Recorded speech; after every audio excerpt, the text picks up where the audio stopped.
I'm Martin Daubney, standing in for the big man. Now, the latest figures from the Home Office have revealed that the cost of the migrant crisis has surged nearly ninefold over the past 5 years. The budget has simply skyrocketed to £6.6 billion for the year between 2023 and 2024. Well, joining me now to discuss this is the chairman of Facts for EU, Lee Evans. Lee, an absolute pleasure to have you on the show once again. These figures are absolutely eye-watering. There's been a massive, massive increase. Talk us through this stratospheric rise in the cost of the British asylum system. Thank you, Martin, for having me on.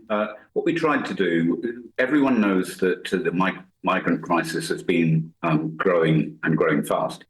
What we tried to do was interrogate government papers, specifically Home Office papers, to see if we could work out just exactly how much it's costing. And the latest figures that we have, as you quite rightly say, 6.6 billion for the current, for the year 23-24, so just ended in March, and goodness knows what it's going to be for this year going forward. But that's quite a staggering amount of money, and it shows almost an exponential growth really over the last few years. When we look at why this has happened, the Home Office talked about small boats. It's the first thing they mention. Is being small boats. And further down the list, just to be fair, there's also the issue of settlement of Afghanis and one or two others that probably the British public wouldn't object to too much. But the sheer hotel costs are such that the government's own independent chief inspector of borders and immigration described them as quite incredible. And he also said, by the way, that Home Office data is unbelievably awful in terms of its quality. We can vouch for that because we've spent 3 weeks working on this set of reports, which GBNews has covered, and to try to get to the bottom of exactly what the figures are has been a very difficult process. So we have great sympathy with the chief inspector, who, by the way, was fired by then Home Secretary James Cleverly. Lee Evans, I'm going to interrupt you there because that's the next stage of your report, and we're going to do that as another GBNews exclusive later on this week. Let's get back to this one because there's enough meat on the bone here to dig into. One of the astonishing lines that leapt out from your report at facts4eu.org was that you don't think this is the true figure. You think the true figure could be even higher. You estimate it could even go as high as £10 billion per year. This is simply, Lee Evans, unsustainable. Yes, it most definitely is. And the reason we say what we say is because it's based on experience. 8 years working 7 days a week, interrogating information like this, you gain a sense. And so what we've done in our report, which you're covering, is quantified what we know of. But we never quantify what we don't know of. We just simply suggest that it may be a great deal more. And one of the reasons we say that, Martin, is it's quite important. Trying to establish which of the areas of spending from the Home Office in various categories. I mean, if you just take one, strategy, for example. Well, an element of strategy, which, by the way, will use some very expensive salaried staff at the Home Office. An element of that is going to be strategy on immigration. Can we identify that cost? No, we can't. And Lee Evans, I'm going to refer to another report you did previously, and that was quantifying the number of illegal immigrants that have gone into the 27 EU member states, something like 4 million over the last 9 years, including 676,000 to Italy. Interestingly, Sir Keir Starmer thinks doing a deal with Italy would unlock the small boat crisis. Well, they can't control their own borders.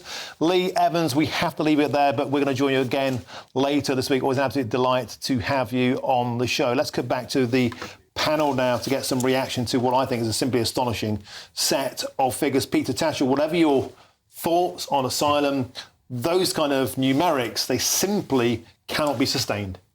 The cost of the asylum system is unacceptable, and it's needless and unnecessary. It could be cut at a stroke. One of the main reasons for the costs... By closing the borders? No, one of the main reasons is people who come to this country, who apply for asylum, are banned from working. The government puts them up in hostels... That'll be a red carpet. Hang on. The government puts them up at taxpayers' expense in hostels and hotels. It pays them a benefit every week. Those people, many of them have skills that we need. While their asylum claim is pending, they should be allowed to work. Are you saying... Let me finish. To be productive members of the economy, to pay tax and national insurance, to be an asset to the country. That's the way to cut the asylum bill. OK, Reem Ibrahim, look, listen, are we seriously suggesting that all of those ostensibly young men that come over on dinghies are going to be high net taxpayers, brain surgeons, aircraft pilots? I don't think anybody's suggesting that. We know that they are generally low educated, low socio-economic groups. The notion that we will give them all jobs, that would just roll out the red carpet to the entire world. Yeah, so I think it's really interesting. I do think that Peter is right in saying that actually the fact that what taxpayers are having to foot the bill for those particular people, and then at the same time, those particular individuals are then forced to be reliant on the taxpayers. Now, a lot of them actually do end up working illegally, end up in sort of the gig economy, delivering your Indian takeaways, etc. However, whilst I agree with Peter's initial point that taxpayer money shouldn't be wasted in that way, if we were to allow anybody that's on the asylum backlog to work immediately, that would just act as yet another magnet for those particular people to come over here. And ultimately, I'm of the view that actually if you come here illegally, they're illegal migrants. If you come here illegally, you should not be allowed at all. End of. But when your asylum claim is assessed, if you fail it, then you're out of the country. Yeah, but that doesn't happen. But it should happen. That's what we need to do. We need to fix the system so those who fail the test, who are not legitimate refugees, they are removed. The Home Office seem to allow so many different types of people that come into this country in the first place. However, those particular people on the asylum backlog, they are still waiting here. They are in limbo.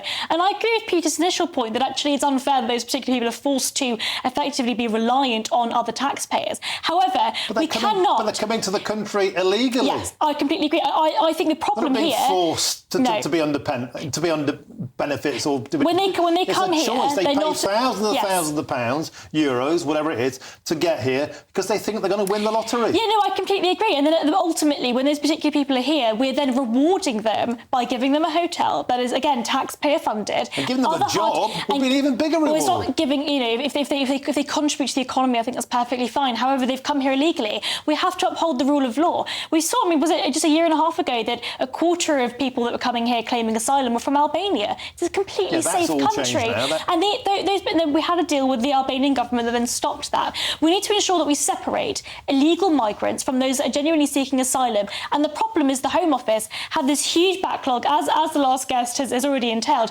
We have this huge backlog, so we don't know who these people are. There's also a second point I want to quickly raise with Peter's particular argument that actually, if we were to allow all of these people to come here and work, we don't know who they are, we don't know their criminal backgrounds, we don't know what kind of cultures they come from. They could be members of Islamic State. Reem, Peter, we have to move on, but thank you for a passionate debate.